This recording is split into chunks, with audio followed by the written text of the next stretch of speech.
From the opinion pages of the Wall Street Journal, this is Potomac Watch. Donald Trump has a challenger for the Republican presidential nomination.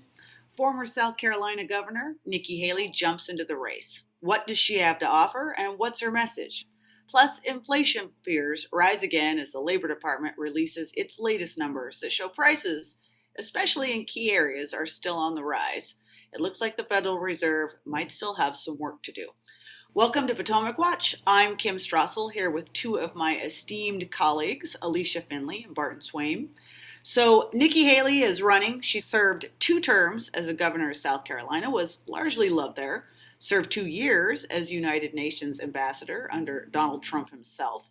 She initially said she wouldn't get into the race if Donald Trump was running again, but she started to backtrack on that even before Trump announced in November, and now it's official. She made her announcement on Tuesday in a video, and let's just listen to a bit of that. Republicans have lost the popular vote in 7 out of the last 8 presidential elections. That has to change. Joe Biden's record is abysmal, but that shouldn't come as a surprise.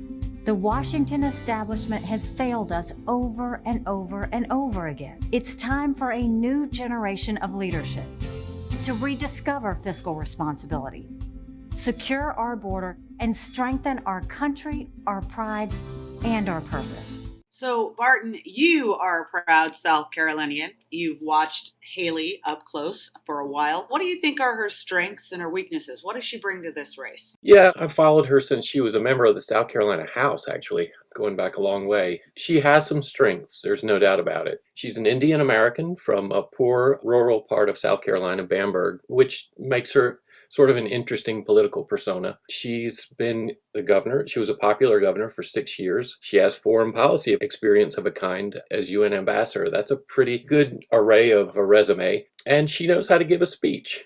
I would say that her speeches are typically lacking in depth, but still, if there's one thing she knows how to do, it's light up a room full of Republican donors and voters. And these are significant strengths.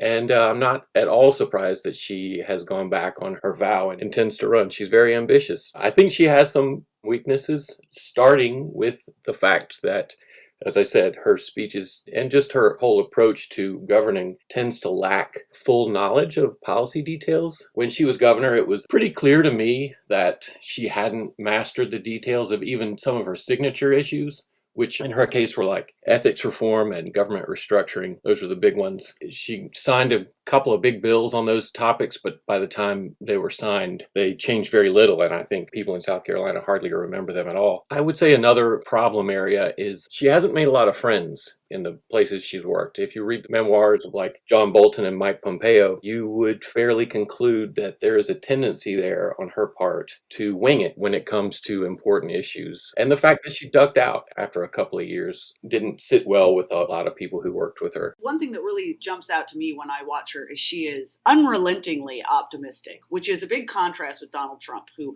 has the fight, but he can be a pretty angry campaigner when he wants to be. She is a big favorite with donors because of her steadiness. They like that. You know, when she gave her video announcement, she kind of stressed these large themes of belief in America as a place that does good. She actually had a little bit of imagery of the 1619 campaign there, letting it be known that she rejects the left's woke agenda. She's got those foreign policy chops, as you said, which is always something that's key in a candidate. But I have to tell you, Martin, that like what thing that struck me is it felt a little generic, meaning you could imagine any single Republican candidate making these same claims. So I guess one of my questions, and I'd just love to hear your thoughts on this, is what's her kind of overall rationale? Why her rather than somebody else? When she's speaking to voters, are we getting anything that explains yet, we've still got a long way to go, but yet why she should be the one? Right. Well, that's the unanswerable question. And not to be unfair about it, but I think that was also true when she was governor of South Carolina.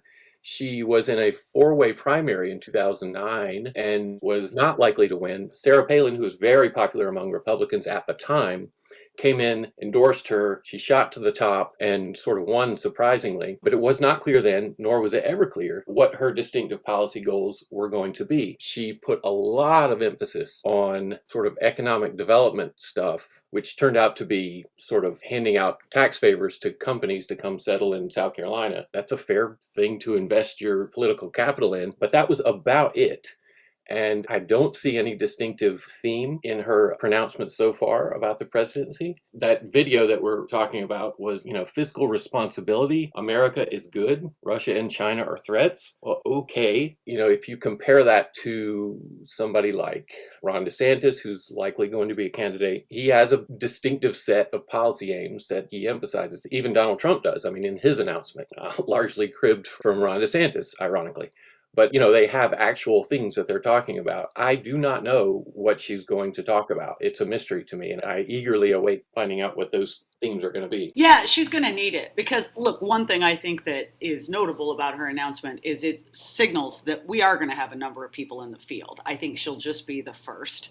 And you're going to have these large discussions in that field about the philosophy, the debate, the rationale. Now, tactically, I think she's been very smart here in that, look, one of the reasons undoubtedly she is announced fairly early by comparison to when some candidates announce is that she's already got one likely rival, which is Senator Tim Scott, also from South Carolina. So she's moving to try to sew up some endorsements and moving to try to shore up some donations there. She knows that she has a potential advantage in that South Carolina is an early voting state in the primary. She's also making it clear tactically that she's ready for Donald Trump. This really stuck out at me. Her video announcement never mentioned him by name, but she did get in at least one shot. She noted that it was time for, quote, generational change, which is clearly an appeal to voters who feel some anxiety over President Biden's age and the fact that Trump will be 78 at the time of the election.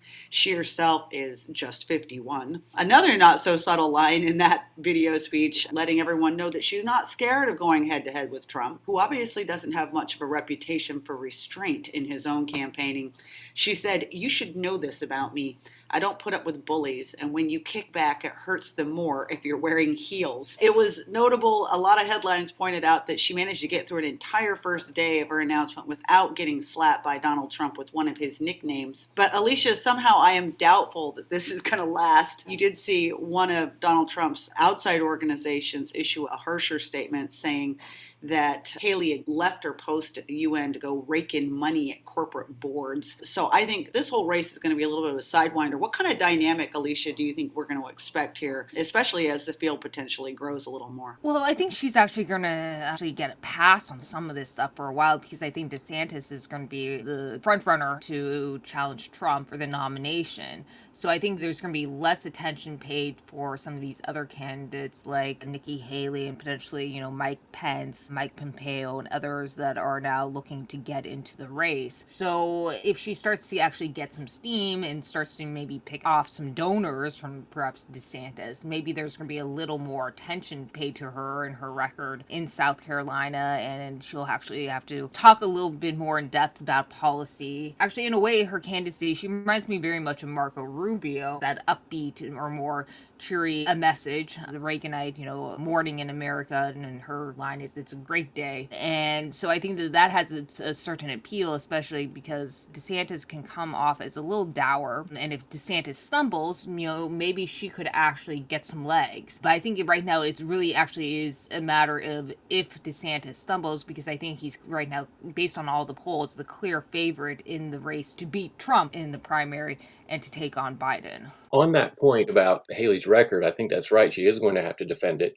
And the other thing I would just point out is that, yes, she was a popular governor, but the governor of South Carolina has very little power. The legislature has the real power. And in Haley's case, she did butt heads with the legislature on a couple of high-profile issues, but the legislature won. What she got passed was not significant, and defending that's going to be difficult. Her popularity, I would say, was a result of the fact that South Carolina is a solidly red state, and I would be very careful about concluding from that popularity that she showed any great leadership on particular issues. The evidence, in my view, just isn't there. Let me go on record as saying that I am happy that she at least did get in. There has been an unrelenting pressure, I think, on a lot of these potential candidates to clear the field and let this simply be a Ron DeSantis, Donald Trump fight. And I think that's a real potential disservice to voters, because there's a lot of talented, younger generational conservative politicians at the moment. All of them have potentially something to add. And this signals the starting gun. So that to me is a bit exciting, and I'm looking forward to the debate.